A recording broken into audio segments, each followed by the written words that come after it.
दोस्तों वीडियो में आपको दिखाएंगे कि सम्राट चौधरी और पीएम मोदी की डबल इंजन सरकार में जब छात्रों पर एक बार फिर वोटर कैनन का इस्तेमाल किया गया तो कैसे छात्र शैम्पू लगाकर नहाने लगे। झारखंड में छात्रों पर लाठीचार्ज को लेकर बीजेपी के जो नेता आहत थे, मीडिया एंकर आहत थे। क्या ये वीडियो दिखाते हुए सवाल कर पाएंगे पीएम मोदी से? सम्राट चौधरी से क्या सवाल कर पाएंगे कि क्या ऐसे छात्रों के साथ बर्ताव किया जाएगा?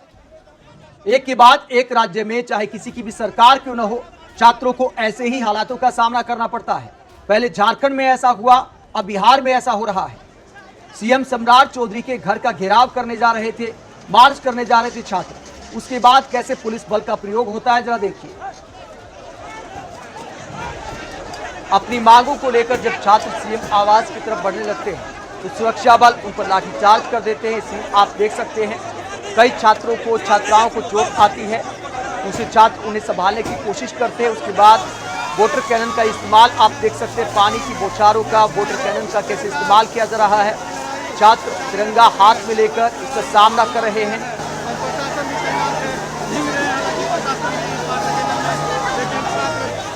कई छात्र तो शैम्पू लगाकर नहाने लगे और नारेबाजी की जा रही है सम्राट चौधरी सरकार के खिलाफ, डबल इंजन सरकार के खिलाफ।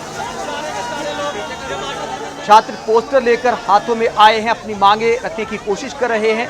मीडिया वाले भी बीच बीच में उनके बयान लेने की कोशिश कर रहे हैं। कुछ छात्र आप देख सकते हैं कि नाचते हुए यहाँ पर दिखाई दे रहे हैं, डांस करते हुए सरकार को जवाब दे रहे हैं।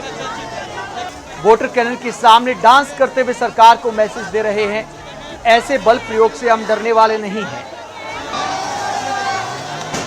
आप ध्यान से सुनिए, आप प्रदर्शनकारी जो भी हैं पीछे हो जाएं और आप अपने प्रतिनिधि मंडल को हमारे पास भेजिए।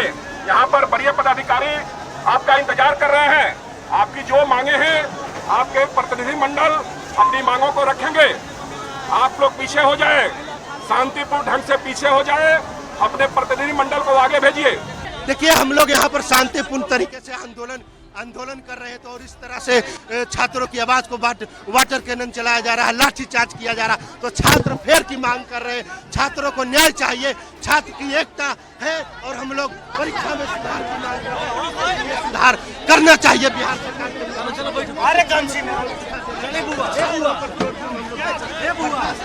सरकार पेपर लीक नहीं रोक सकती है, सरकार पेपर लीक नहीं रोक सकती है, लेकिन छात्रों की रोकने की नीति रात रात तैयार होती है कि छात्र अपने मांग को लेकर जब सड़कों पे आएंगे तो उन्हें कैसे रोका जाए।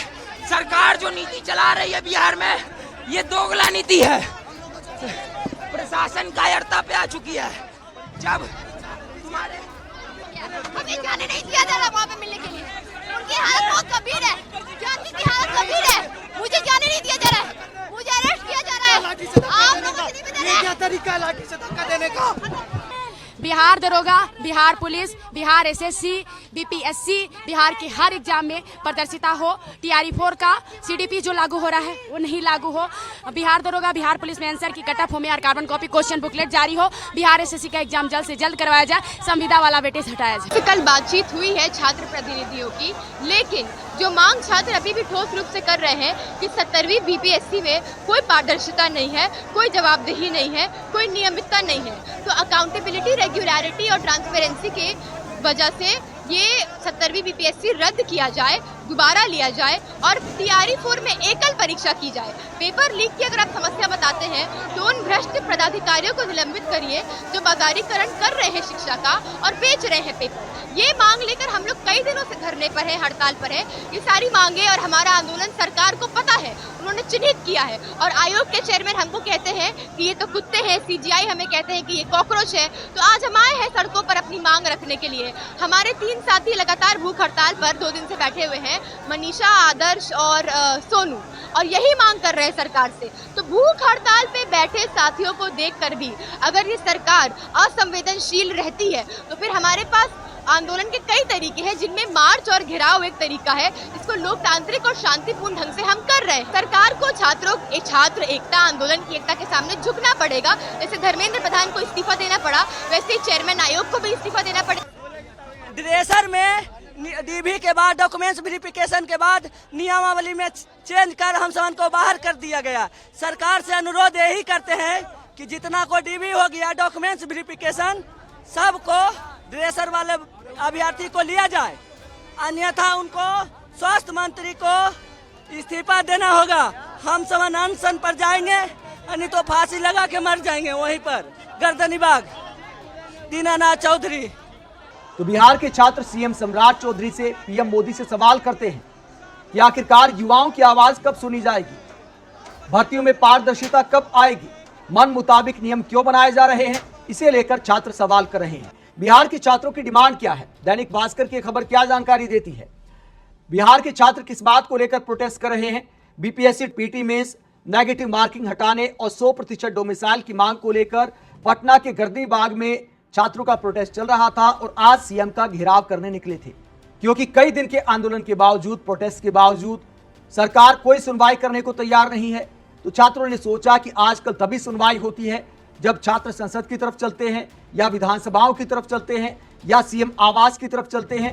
तो इसीलिए सीएम आवास की तरफ आज सांसद मार्च कर रहे थे। उसके बाद पुलिस बल का प्रयोग होता है, कई छात्रों को चोट आई है। दैनिक भास्कर की खबर क्या कहती है आप देख सकते हैं। ये खबर कहती है कि पटना में प्रदर्शन कर रहे छात्रों पर चली वाटर कैनन, शैंपू लगाकर नहाने लगे, छात्रा का सिर फटा, सीआरपीएफ से झड़प, एग्जाम में बदलाव की मांग। तो कई छात्र छात्राओं को चोट आई है और ऐसी खबरें सवाल करती हैं कि नेताओं का आखिरकार कितना बड़ा ईगो है। कई बार कैमरे के सामने दिखाने के लिए, खुद को चौकीदार बताने के लिए जनता के बीच जाकर फोटोबाजी करते हैं, लेकिन सवाल करते हुए कोई प्रोटेस्ट हो जाए तो सीएम डायरेक्ट धरने पर क्यों नहीं जा सकते। बात सिर्फ बीजेपी सरकारों की नहीं है, अगर अन्य दलों की भी सरकार है। आपने क्या कभी किसी सीएम को देखा है कि कोई भूख हड़ताल पर बैठ जाए, कोई प्रोटेस्ट पर बैठ जाए तो डायरेक्ट कोई मंत्री या मुख्यमंत्री 1-2 दिन के अंदर ही जाकर मुलाकात कर ले ताकि मामला आगे ना बढ़े। तमाम सरकारों में यही ट्रेंड देखने को मिलता है कि शुरुआत में अनदेखी की जाती है कि बैठे हैं तो बैठे रहेंगे, उसके बाद किसी आंदोलन को दबाने की कोशिश की जाती है, उसके बाद जब मामला तूल पकड़ता है, कोई लाठीचार्ज वगैरह का मामला सामने आता है, सरकार पर तब जाकर दबाव बनता है। फिर आरोप लगाया जाता है कि देखिए छात्र तो हिंसा कर रहे थे। जब तक आंदोलन शांतिपूर्ण रहता है, आवाजें क्यों नहीं सुनी जाती हैं। अगर शांतिपूर्ण प्रोटेस्ट की आवाजें सरकार सुनने लगे तो फिर ये सीएम आवास के घेराव, विधानसभा घेराव, ये सब देखने को ना मिले। वोटर कैनन का इस्तेमाल करने की बजाय जाकर संवाद करना चाहिए सरकारों को। आप इस पूरे मसले को लेकर क्या सोचते हैं, कमेंट बॉक्स में अपनी राय जरूर दें। साथ ही चैनल को सब्सक्राइब भी करें। नमस्कार।